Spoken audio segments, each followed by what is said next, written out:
కుమార్ గారు ఈరోజు డాక్టర్ బాబాసాహెబ్ అంబేద్కర్ గారి జయంతిలో గౌరవ ముఖ్యమంత్రిగా రాష్ట్ర ప్రజలందరికీ అంబేద్కర్ గారి ఆలోచన విధానాన్ని మనొక్కసారి అందరూ ఆచరించేటువంటి అంశం మీద ఈరోజు వారికి నివాళులర్పించడానికి విచ్చేసినటువంటి గౌరవ ముఖ్యమంత్రి రేవంత్ రెడ్డి గారు, సోదరిమణి బడుగు బలహీన వర్గాల బిడ్డ సీతక్క గారికి, కవంపల్లి సత్యనారాయణ గారికి, అంజన్ కుమార్ గారికి, నవీన్ యాదవ్ గారికి, అధ్యక్ష దయాకర్ గారికి, ప్రీతం గారికి, నాగేందర్ గారికి, అదేవిధంగా మా షామిల్ గారికి, సాయి గారికి, అందరికి ఇక్కడ విచ్చేసిన ఆహ్వాన కమిటీకి పెద్దలకందరూ కూడా జేబీలు తెలుపుతూ నమస్కారం తెలియజేస్తా ఉన్నా. నేను ఒక విద్యార్థి నాయకుడిని. గౌరవ ముఖ్యమంత్రి గారు ఒకసారి ఉస్మానియా యూనివర్సిటీ వైస్ ఛాన్సలర్ వచ్చినప్పుడు గత ప్రభుత్వాలు ఆర్థికంగా భూమితోటి సంతృష్టిగా పేదలకు న్యాయం చేసేయడానికి అవకాశం ఉండే.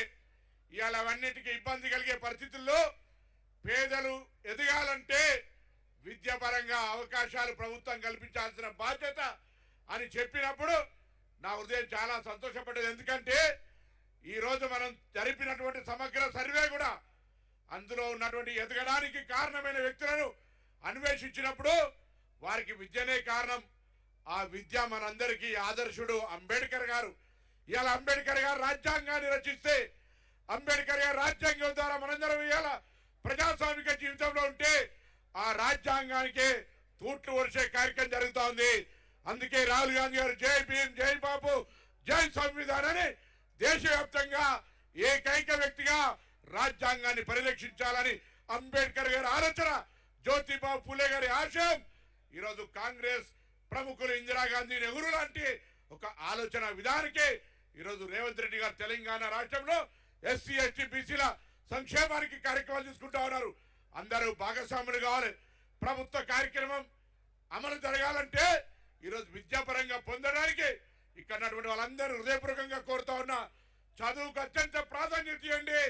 పిల్లలను చదివించే విషయంలో ఉన్నతంగా ఆలోచన చేసి అంబేద్కర్ గారి ఆలోచనకు, అంబేద్కర్ గారికి నివాళులర్పించే ప్రక్రియ అదే అనేటువంటి మాట మనం చేస్తూ మరొక్కసారి ఈ సందర్భంగా అంబేద్కర్ గారికి, అదేవిధంగా జ్యోతిబాబు పూలే ఈ విధంగా మహనీయులు మనందరికీ మార్గదర్శకత్వం చేశారు. వారికి సందర్భంగా నివాళులర్పిస్తూ వారి ఆలోచనలు తూచా తప్పకుండా అమలు చేసే ప్రజాపాలనకు నాయకత్వం వస్తున్న రేవంత్ రెడ్డి గారికి కూడా ఈ సందర్భంగా ధన్యవాదాలు చెప్తూ అందరికి హృదయపూర్వకంగా నమస్కారం తెలుపుతూ జై భీమ్. ఇప్పుడు మన ప్రియతమ నాయకులు గతంలో ప్రభుత్వంలో 23 ముందున్న ప్రభుత్వం రాజ్యాంగ నిర్మాత అంబేద్కర్ దండ వేయడానికి టైం ఉండేది కాదు. ఈరోజు ప్రజాపాలనలో మార్పు కోరుకొని పేదల పక్షాన, బలహీన వర్గాల పక్షాన, బడుగు వర్గాల పక్షాన, దళితుల పక్షాన మన నాయకుడు రాష్ట్ర ముఖ్యమంత్రి వర్యులు పెద్దలు రేవంత్ రెడ్డి గారిని సవినయంగా మాట్లాడవలసిందిగా మనవి చేస్తున్నాను. అందరూ చప్పట్ల ద్వారా జై భీమ్, జై భీమ్, జై భీమ్.